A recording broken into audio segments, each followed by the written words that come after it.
overlay button here. One second. I can do this. I got that overlay, dog. Ooh, I like that, man. Yeah, you got the I'll leave assets. I'll leave it on. I'll leave it on. Okay, cool, man. Yeah, so this is our Trader Spotlight series. I think this is episode 7. This is AJ Writes Crypto. You know, he's like this guy is one of the movers and shakers of not just MC, but also the BitBoy channel. He's done a lot of work behind the scenes, and he's really responsible for a lot of the things that a lot of people have heard and said and done. And so it's been a pleasure to watch your growth, man, like your personal growth, like your personal brand.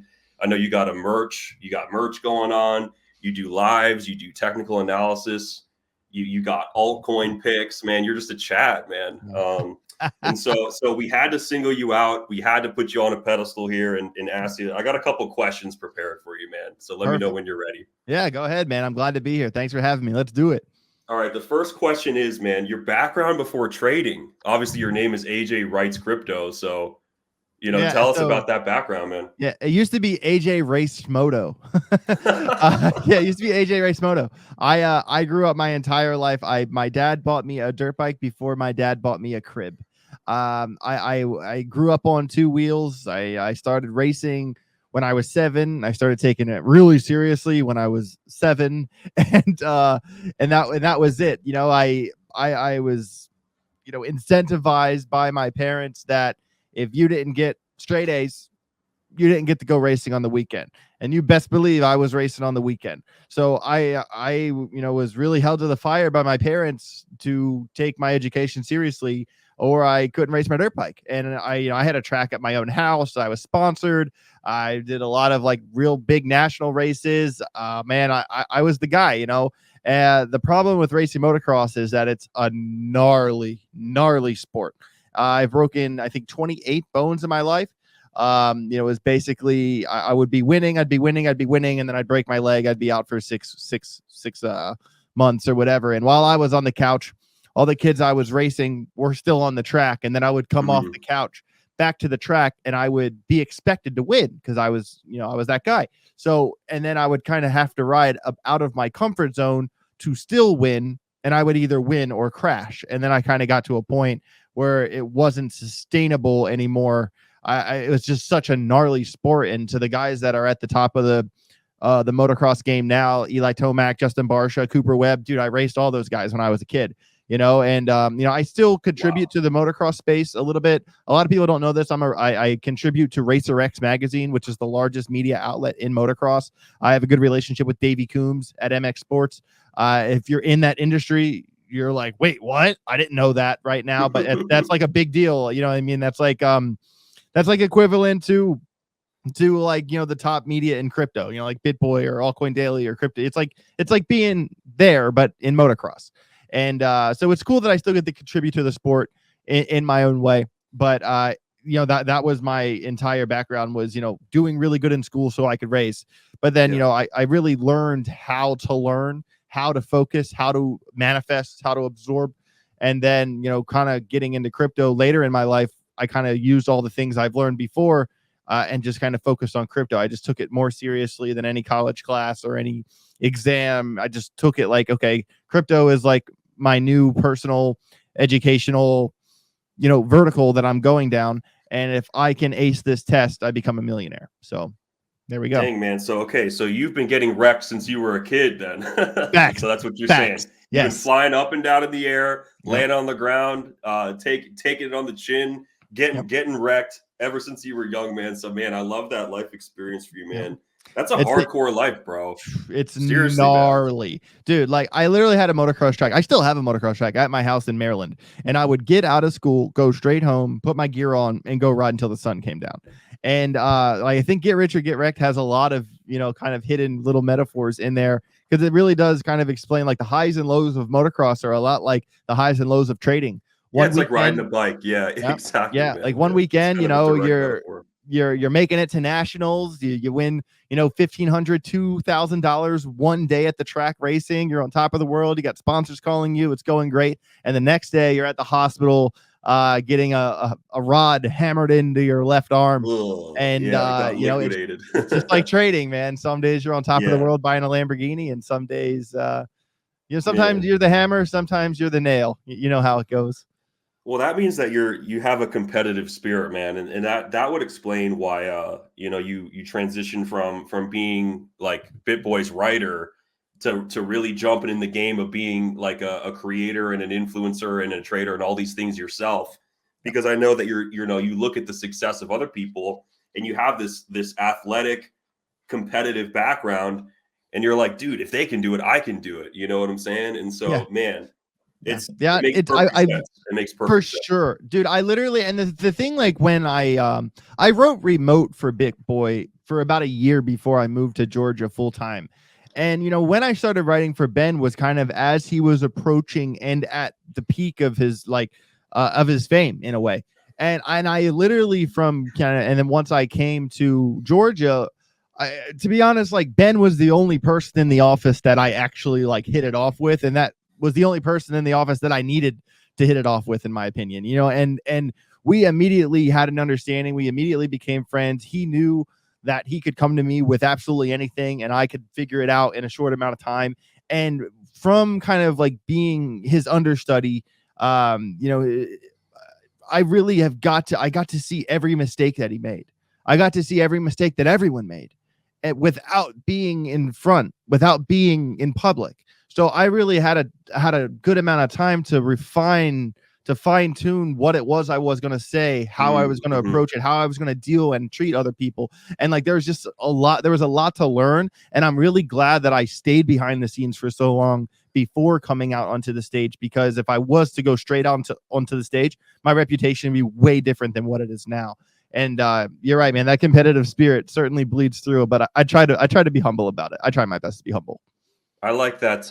Yeah, you're not afraid to recognize that, man. We're all just standing on the shoulders of giants and people who came before, Yep. and it's important to recognize like the bridges other people built that we walk on, you know, and all those things. I actually met BitBoy back in 2017 in Vegas, and Wow. back then, man, he was just. I don't think he's changed. You know, he actually is more humble than people take him out to be. Like he's a pretty Mhm. humble guy. Like Yeah. I remember getting along pretty good with him. But yeah, man, tell us just to finish up question one, like how was that writing gig over there? Like what kind of things did you do for them and like what did you Yeah. learn about like crypto and everything working for them?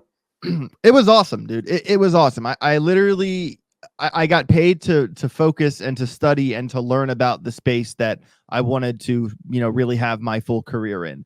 I knew that it was probably like a means to an end at some point. Like I knew at some point that I was going to have my own thing. At just when was the question, but really, you know, there was a lot of noise. I'm not going to go into picking out people in the office and how it was kind of clicky, and I'm not going to get into all that. The point is that when everyone else was like in their circles, kind of talking and achieving nothing all day, I was plugged into my laptop for 8 hours a day with my headphones on, typing a script about God knows what. Yeah. And I really felt that in that, you know, year and a half of time when I was at Hit Network, no one in that building absorbed more information than me. No one in that building put in the work that I put in terms of, I mean, certainly not financial gains, but in terms of like mental, emotional gains and learning about the space, learning about individual projects, learning about technical analysis. I studied for a year, for 2-3 years straight. That's all. It was really just me studying, me learning. That's it. It Yeah, was it that, was it and was the I needed that. exploration of this new career path, man. Yep. Yeah, Yep. man. Yep. That's so good, man. I'm so happy for you, man. And so when you found Market Cipher, how did that change the game? Like were you trading before Market Cipher, or was it like the Yep. whole Market Cipher thing, that whole narrative that gave you the confidence to get into trading and investing? Yeah, so I traded before. So I got into crypto probably late 16, early 17. And I made, you know, I put in a couple thousand, I'd make a couple thousand, and probably by 2019, I would say I probably made overall like less than 20 or $30,000. And I proceeded to piss all that money directly against the wall. So but it was actually like actually needed that at the time, like for where I was like moving around. I traveled a lot. I was kind of jumping around a lot in my 20s. And to be fair, really like 2020 going into 2021 was when I really got into trading. And I was into it before that. I was familiar with crypto before that, but that was when I really started to plug in. And kind of as COVID happened and the world shut off, that was really the time I needed. And my arm was broken at the time. So I really couldn't do much other than learn about crypto all day long. I scheduled every minute of every day from the second I woke up, when I was eating, when I was studying, when I was doing charts, when I was trading, when I was listening to Crypto Phase or BitBoy, Altcoin Daily. I had every minute of every day planned out, and it was all designed for me to learn as much as I possibly could about crypto. That was my day, that was my week, that was my life. And at some point along the way there, I got Market Cipher, and I saw it on BitBoy's live stream. I listened to just about every Crypto Face live stream that ever happened from 2020 on. I don't think I've missed. I might have missed a couple, but not many. I still watch them to this day. And those were really when I got to see like even just the intro to basic strategy. Like I felt like there was my trading. It was big, it was reckless, and it was good, but it was inconsistent. I felt like that. I felt like just when I felt like, oh, I'm really understanding this, that's when I would get wrecked. That's the moment when I thought I was making progress was the trade where I would lose. And then with Market Cipher, it really kind of it really tuned me into more like risk management type stuff, like setting really tighter stop losses, or even setting stop losses in general. I used to trade without them. But that was really when I kind of turned the page, and Market Cipher was the missing ingredient in my trading regime, in my process that I needed. And seriously, after I got Market Cipher for 1 year, and after the 1 year I paid for a lifetime membership, because when I did the 1 year, my first 8 trades after I bought my 1 year, win, all of them, 8 trades in a row. And thanks, you paid for that membership right away. It paid for itself in the first week. In the first week, it paid for itself.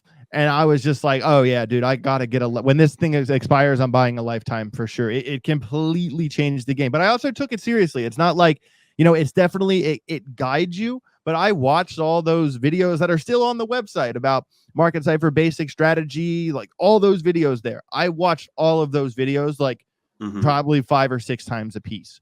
And I watched your brother's streams, and I really followed, what he was doing, how he used it. And the thing with Market Cipher is that you could use it so many ways. So like there's people that have Market Cipher that use it way different than I use it. And it's just like, what? Like it's crazy how many different types of strategies you can get out of one indicator. It's literally insane. Yeah, you can. You could blend it into your own current strategy, or you could use just the basic strategy. There's so many ways to come about it. And man, I would argue that we would argue that Market Cipher isn't just the indicators. It's, on that website, you got the risk calculator. So we preach risk management. We also like help our traders want to trade.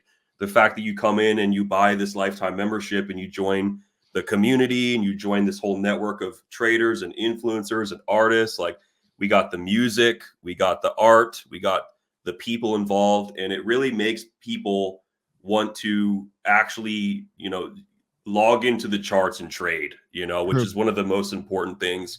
A lot of people, they'll do a couple trades, and then when they lose, they get discouraged and it's over for them, Yep.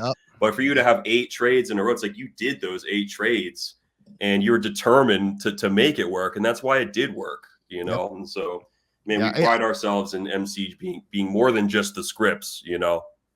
I agree. I mean, my girlfriend always used to beat me up. She would say consciousness and energy creates reality.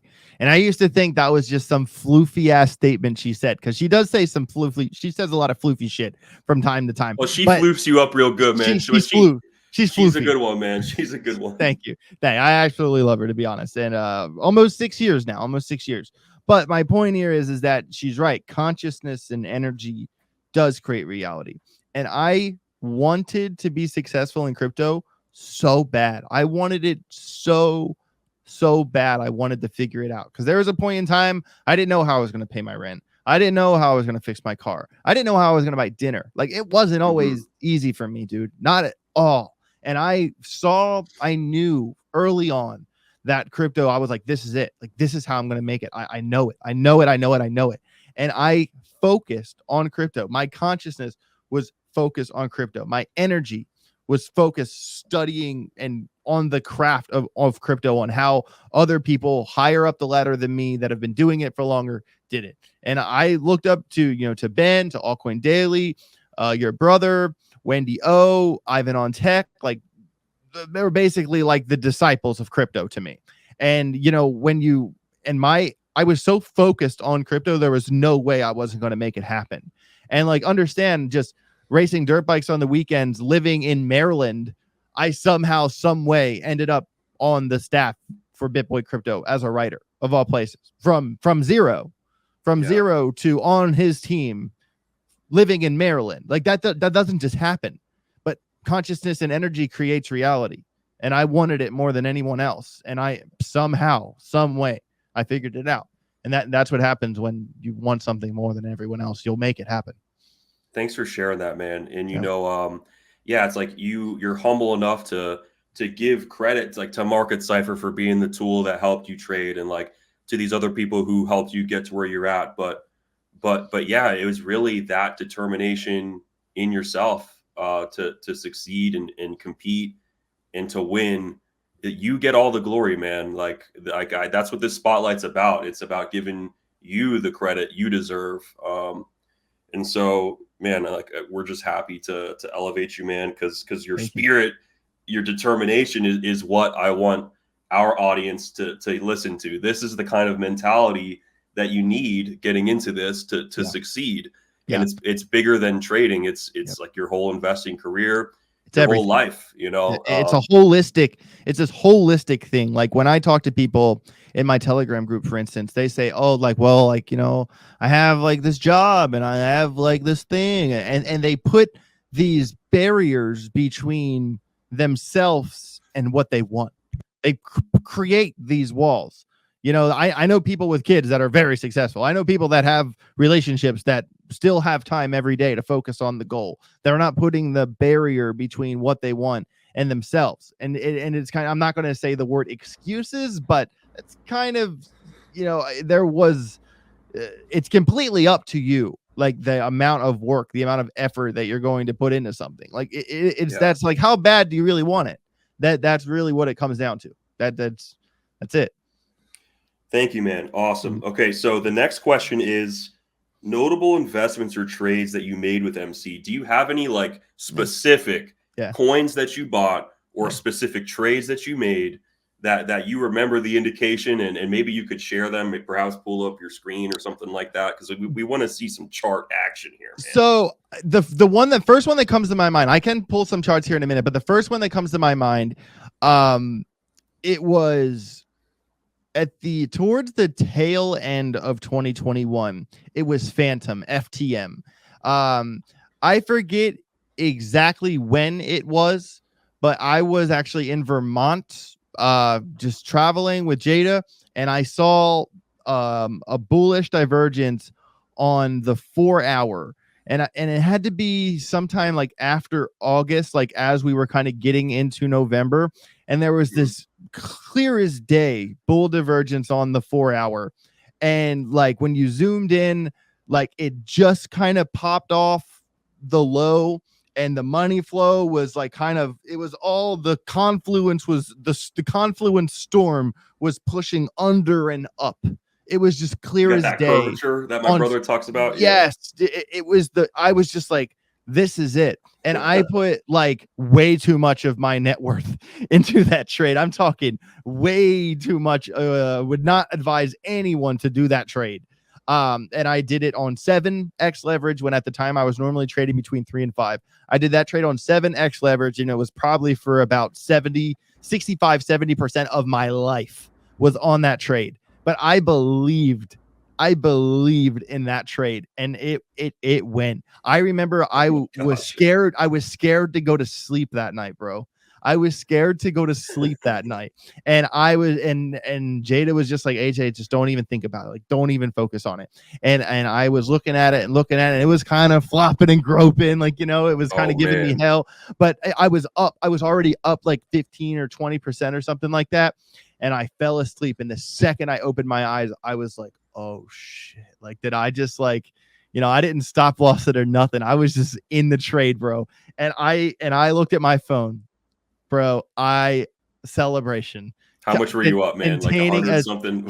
I was up like 130% or something like that. And I actually closed the trade within 30 minutes of waking up. And I should have stayed in the trade. It was good for another 40 or 50%. With the leverage, of course. But dude, that was like a more than double up of a lot of my money.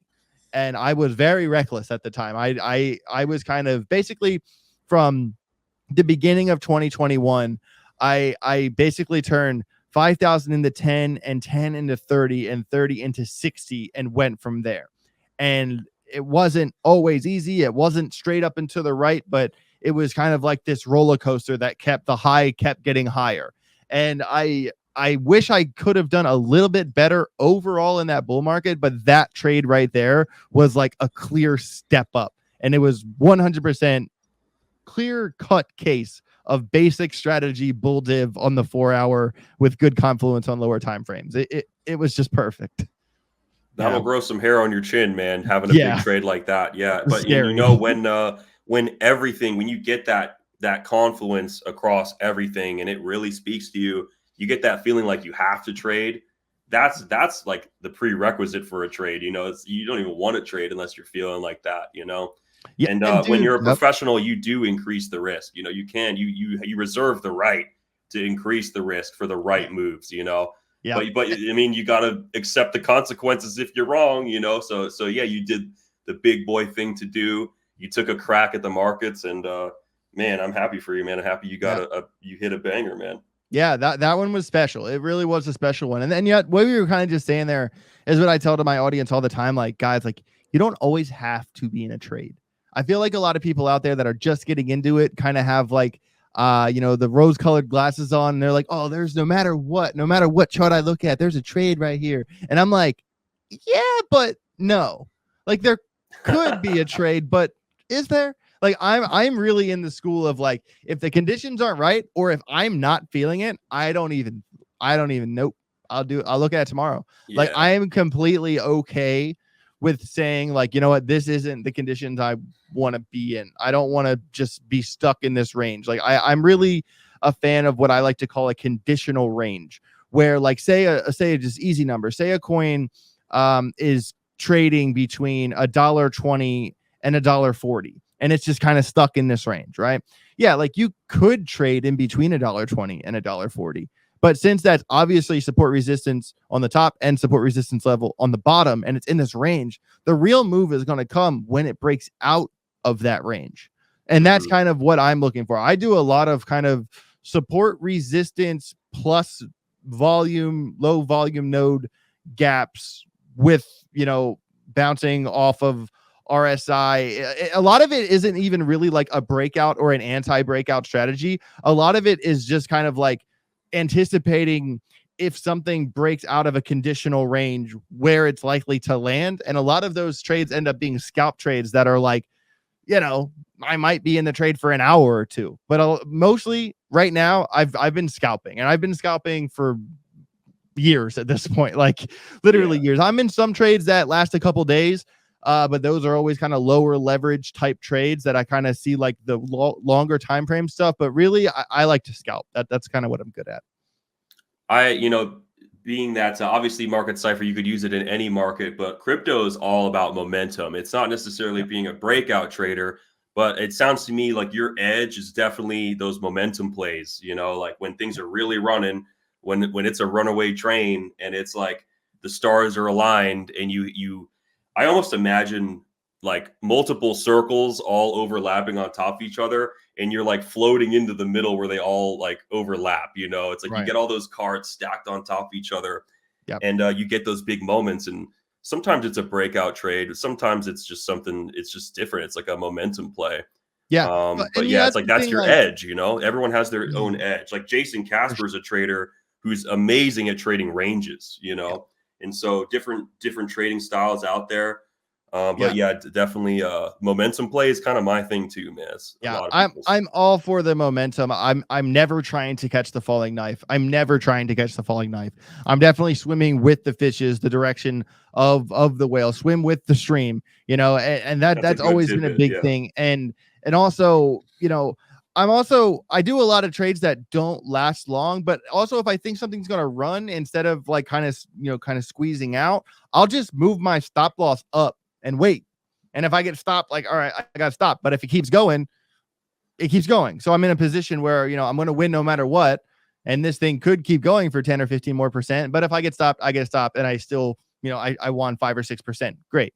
It's kind of like being okay with that. And once you are in a trade that's winning, don't be scared to move your stop loss up. Like, no one ever went broke taking profits. That's a lot of my strategy, because I can be in a trade that will last days and days and days. But for me to get there, I will have systematically moved my stop loss a couple times and have not got stopped.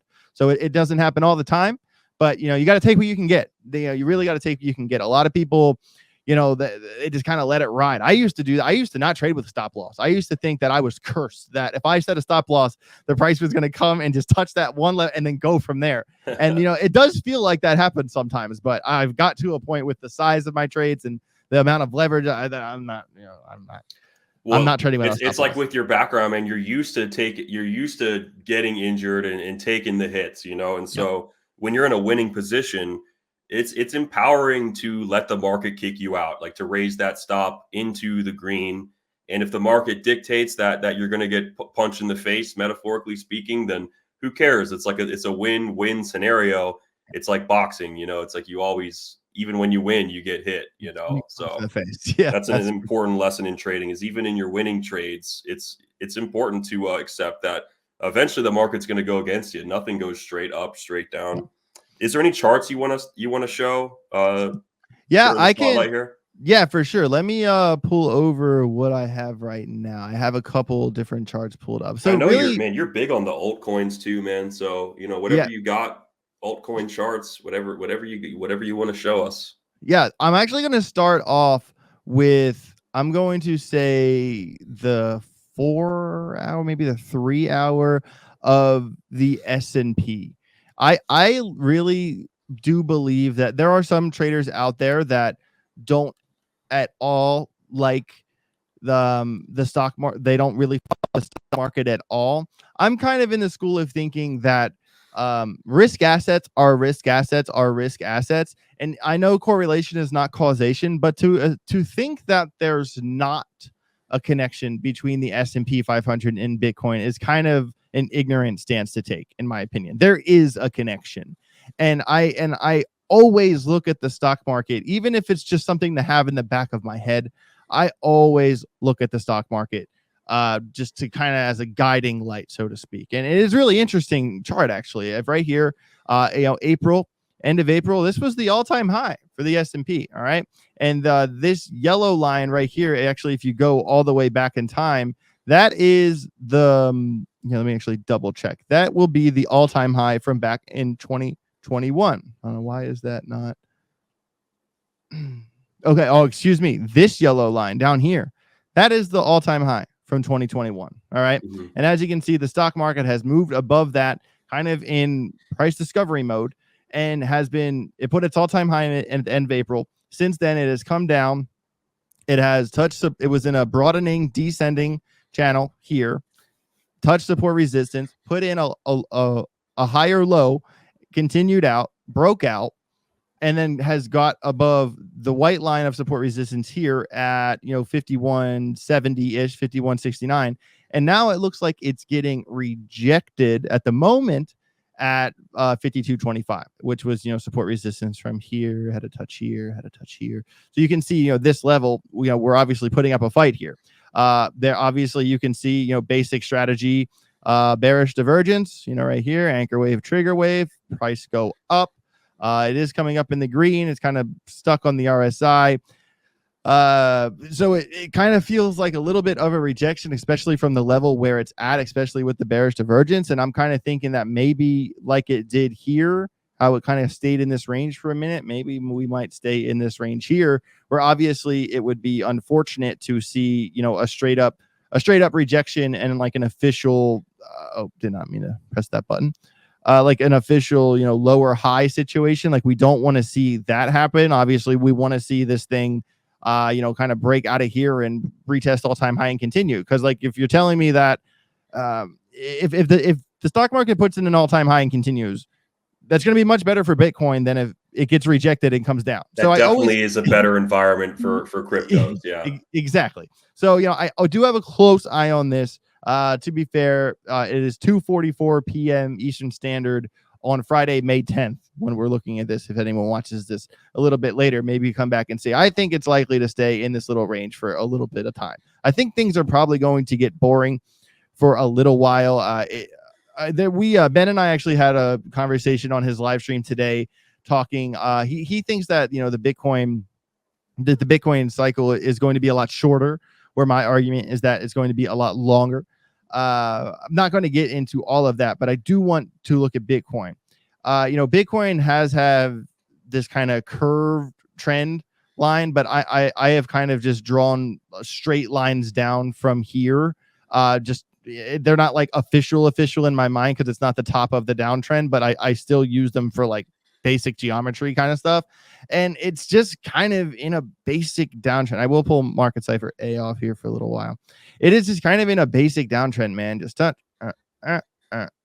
but the problem is that this support resistance from here and from here and from here, this level is at 61.1 basically, right? And look at where we are. Like once again, right on the edge, fighting this 61.1 level. To be fair, we did kind of dip down below it here into the high 59s. Our local low is actually down here at 56s. And like a couple of things I see on this chart immediately. Let me get rid of all the chart graffiti. The first thing I want to see on this chart, even when you look at like the 4 hour, it's a little bit more obvious, is that I want to see this. I want to see inverse head and shoulders. If this thing curves from here, that would be really, really nice, because the measured move would probably put us up right up in here, and that would really be what we want to see. But in the meantime, we cannot lose this 59.8, because if we lose 59.8, the shoulders would be basically invalidated.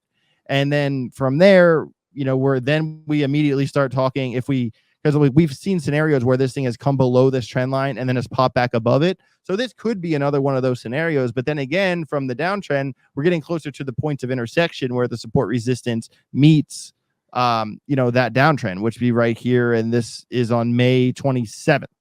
So, by May 27th, it is either going to break out of this or break down out of that, where it is already below the level for now. And then if we officially kind of break down from this, the target becomes 56.4, which is the local low. But what's scary, bro, is when you zoom out and look at, excuse all the chart graffiti, but when you zoom out and look at the daily chart, look at the volume. You see where we are? You see how it drops off the face of the earth until about 52,000? That's strange, because there's a $52,000 dollar value area right there. And look how Bitcoin went from right here to right here. We're talking 14% in the span of 3 days. It just went straight up that hill. And that's because there's no volume. So what scares me about Bitcoin losing this level is that it could go down to 52 just as fast as it came up. It might. So you kind of have this bearish under 59K, like bearish under if we lose 100%. I'm worried, man. I'm worried, and that ties back into my idea with the stock market, that if the stock market can fight above here, that won't. If the stock market breaks this line, that won't happen to Bitcoin. If the stock market does this and puts in a lower high and falls down, more likely. Which is why I watch the dollar, I watch the stock market, I watch dominance, I watch the total charts, total 3 charts specifically for altcoin trading. You said you wanted an altcoin. I will give you an altcoin. I've been targeting a handful of alts lately, but the one that I have been looking at a lot has been Render. I have been hitting this chart a lot. That's lately. a good pick, man. I like the AI narrative. Let's see what you got on render, man. Let's see. For sure, for sure. So starting, we'll start with the daily. We'll start with the daily. So, it has had this pretty epic run up from, kind of September to, March. We're talking 880%. Just had a crazy pump too, man, just the other day. Yes. So, dude, we're talking 800%, almost 900% from the end of last year, September to there. I remember buying a lot of render around $4, $5, $6. I bought a lot of render in here. I actually have sold a lot of that, to be completely honest with you. I still hold some, probably like, I don't know, like $7 or $8, $10,000. I forget the exact number. It's in that less than 10, more than 6 range. So once it kind of got out of here, I mean, it kind of entered render. What I'm trying to say is render has had a mind of its own. Render has had a mind of its own. I mean, what coin from back in 2021 is above its previous all-time high right now? I mean, not many, man. There's not many that I can think of. I know FET, that's one of them. But outside of that, FET and render have kind of been the two real big winners here lately. So we're still above 2021 all-time high. Obviously, the first thing that concerns me on the daily is the money flow. You kind of see and now look, we're just getting into the red. This kind of sort of bull div sort of saved us, was slightly lower high, and it bounced off the 200 on the daily. But you get my point. Well, what we kind of don't want to see is this thing kind of turn around early, and then you know what I mean. That's kind of, it would be nice to see it push up. But we're kind of asking for a lot out of this chart, given the conditions of everything else, given the conditions of Bitcoin, given the conditions of the stock market and the dollar and everything we talked about before.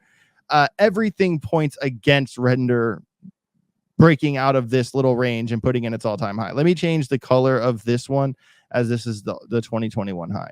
So the yellow is kind of support resistance of the value area range that it's in, and the white is just just a representative of the 2021 high. And it did work as support resistance right there as well. So it does play a part.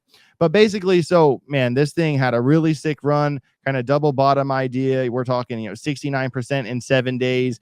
I did get some of this trade going long, but to be honest with you, render pumps so hard, dude. I've been waiting on it to fall down. And it's also pretty obvious on the 2 hour. Look at this going that way. It's pretty, so would you say that at the time being, render as an investment, obviously not as easy of a pick as it was in previous months, but it's still a good one to trade. It's like a nice volatile coin to trade, because it looks bearish divergent right now. But yeah, super bearish divergent right now. Money flow coming down, oscillator coming down. VWAP going. That's bearish divergence textbook. I think long term, if you bought render right now, it's probably not the end of the world. But I think as a day trader, this is probably a really solid pick right now. Let me kind of scrunch this up a little quick. I mean, so basically what I'm looking for is it going to break, local support resistance? So this was kind of one of those like quote conditional type ranges that I talk about that I put in my group. And, I am, to be honest with you, waiting on a break of this level. This would be a safer short entry, as this would be the low here. But if it could be a more aggressive entry to get in at 1090 instead of 1070.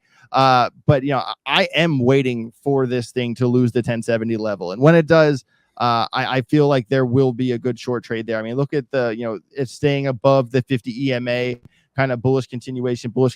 I do like the 12-minute chart for that idea, but it is finally trading below the 50 and is testing the 200. And in the event where it loses the fight for the 50, goes below the 200, by then it will be right around 1070. So if render loses 1070, we are looking at a pretty juicy short. And if you even kind of use, some of these targets here, 5% to 1016, 11% to 946, and then to the 2021 high, 16.1% to just below $9.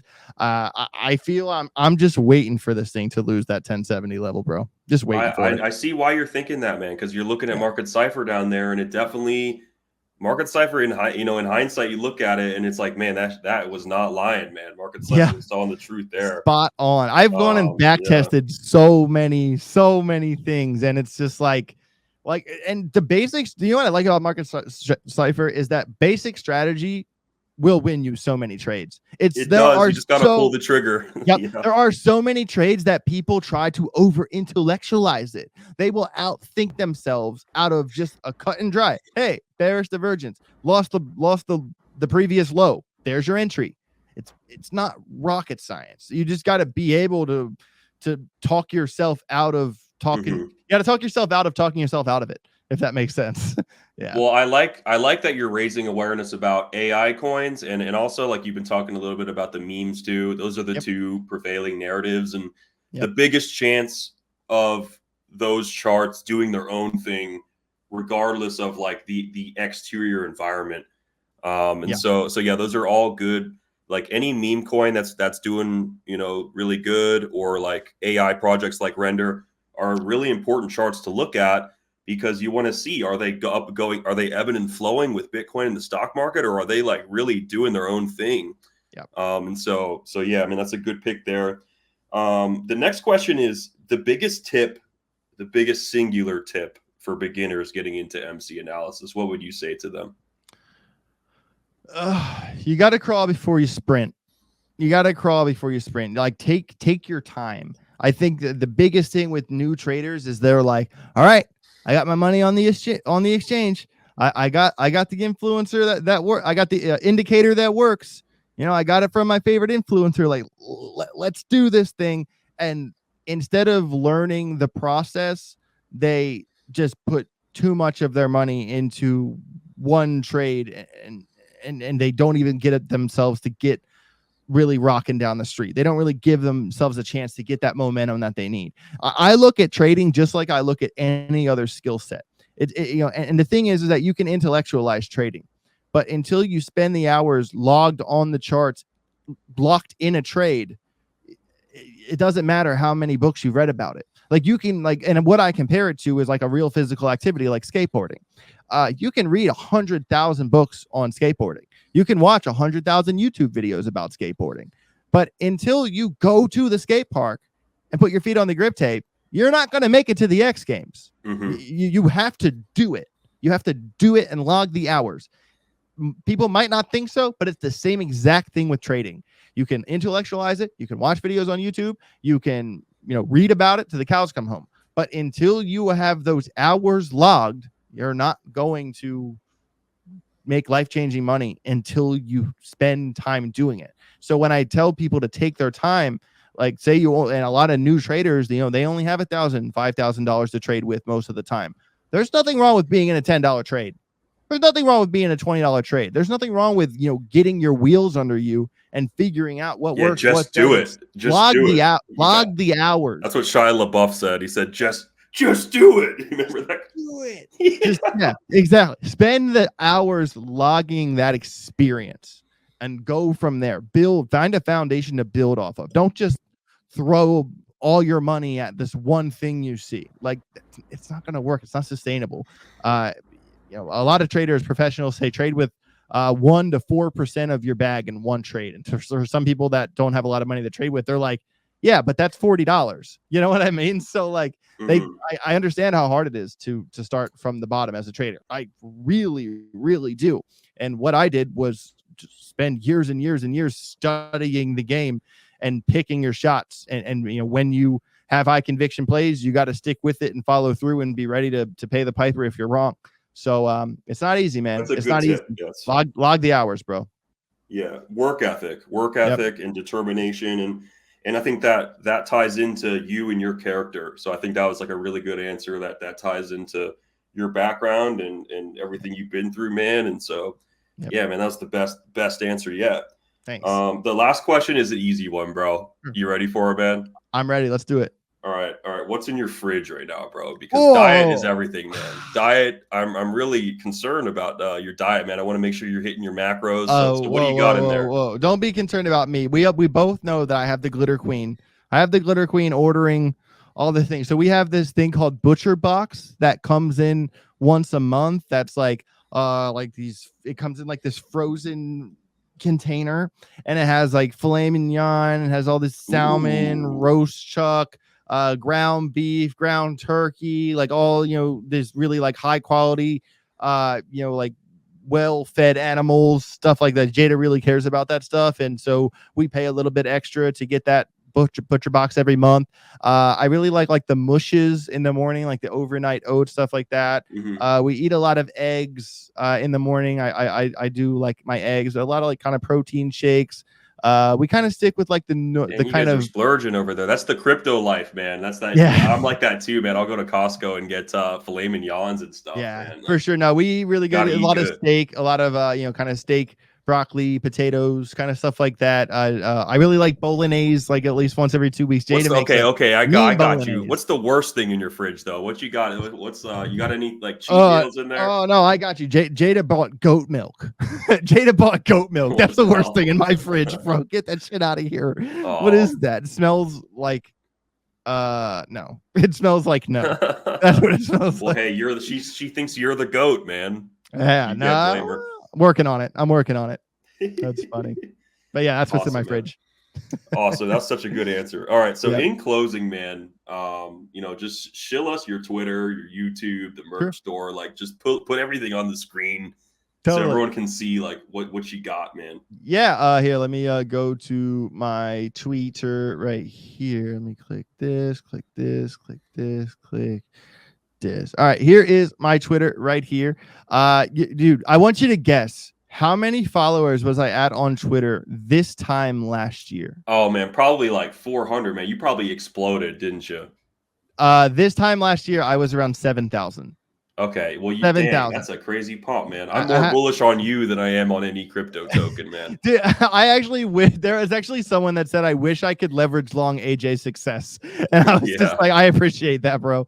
But yeah, so here's my Twitter here. I do a lot of, I do basically everything. I talk some shit about my old gym teacher who was a jerk. I talk about my clothing line right here, Get Rich or Get Wrecked. Actually wearing the shirts right now. Actually really bullish on my clothing line. It's zero profit for me. Any money I make off of it, I just put right back into it or give away to the audience, for being involved. It's just kind of fun crypto awareness merch. We make some pretty cool stuff like astronaut design right there, kind of, stuff like that. I post a lot about my favorite altcoins, just silly stuff. Going to UFC 303 with the VeChain team. I go to a lot of UFC fights. Really love hanging out with the people from VeChain, but stuff like that. I do a lot of trading setups, talk about my favorite altcoins, talk some shit, just keep it fun, keep it normal. I also obviously follow me on YouTube at Ajwritescrypto as well. I recently, about a month ago, a little bit over a month ago, I started my own Telegram group. It is a paid group. But I put a lot of work into it. I have, I think, about 120 people in the group right now, in 1 month, and we've just been progressively, kind of making strides because there's, obviously it started off as kind of like a trading call group, kind of similar to Crypto Faces Discord, which is an amazing tool, by the way. I still look at that Discord almost every day, and basically, it started as one thing, and then a lot of different people in different places of their crypto journey got involved. There's a lot of beginners. There's a lot of like hardcore scalpers that trade every day. And then there's some people that are well on their way. So I've done a good job, doing the group in a way that addresses everyone's skill set. And it's crazy when you're 2 weeks into this group and you get those messages like, dude, I was just able to pay off my car, or I was finally able to pay off my mortgage, or, oh dude, this group already paid for itself and I'm going on vacation next month. Like, thank you so much. It's that stuff right there, dude. Yeah. That stuff is what gets me excited, gets me going. Cause I have kind of got to a point where I'm doing really well and I'm very confident in my own projection and my own success. And what helped me get here was Ben being at a point where he could help other people, kind of grab them by the scruff and pull them up and help them on their journey. And that's what I'm trying to do. I want to help as many people as I can get out of the 9 to 5 to monotony, break out of the matrix, and, use crypto to live a life that you never thought you could. And if I was to talk to myself 4 years ago, right now, me 4 years ago would have been like, yeah, okay, dude, whatever. whatever, bro. Yeah, I would have whatever broed myself 4 years ago. And anything is possible if you focus. And that's what I'm all about, man. Just change those habits and, Mhm. try to make that change for the best and, make it count. We only get one life. Why not make the best out of it? I think it's noble of you to let yourself be accessible to the viewers, Yep. like not Yep. to just be this kind of alien headed personality who's up in the clouds. Oh, don't talk to me or whatever. That's Putting lame. yourself out there, having a real VIP, you know what I mean? Like the Yeah. people in here, there's an element of networking. There's an element of, personhood and personality involved, where the value is just baked in because man, they're working with you, man. It comes down to personal character, the quality of a VIP, and also the results going on in there. So Hell yeah, awesome, bro. man. Thanks for sharing all this stuff. And Oh, anything you want to say in closing, man? yo, get rich or get wrecked, fam. And when I say that, Let's it's go. not just a catchy tagline. It's a decision. It's a decision. Are you going to get up early and go to the gym and focus on what you need to focus on, read all the articles, look at all the charts, get in the trades to make the money, or are you going to sleep in? Are you going to skip breakfast? You're just going to play video games? Like, it's a living decision. Get rich or get wrecked it's up to you. It's up to you. Do you want to change the situation then you're in? It's kind of like that one thing in The Wolf of Wall Street when he's like, does your wife think you're a piece of shit? Good. Pick up the phone, start dialing. It is that. That's what get rich or get wrecked is in my mind. Like, it's a decision and you make it now. That's it. You have a wealthy mind, AJ. So thank you, man. Thanks for motivating our crew. Thanks for just brightening up the space, man. And we're happy to have you, bro. So hey, man, thanks for doing this interview. Thanks so much for having me. Hey, everybody out there, make sure you smash the like button. Comment down below what coins you want us to cover. What other people do you want to have us on the show, or just what your thoughts are today? We want to know it all. Smash the like, subscribe to the channel. Flop and Groper, bro. I really do appreciate me having you on your show. It's been all this time, and this is my first appearance on Market Cipher. This one was overdue, and I appreciate it. Oh yeah, we'll be doing more, man. Yeah. And the Market Cipher team, we're gonna come out and visit Atlanta soon. One of these days, man. It's gonna be awesome. I have an extra bed and everything, bro. Anytime. Open door. All right, cheers, bro. All right, peace.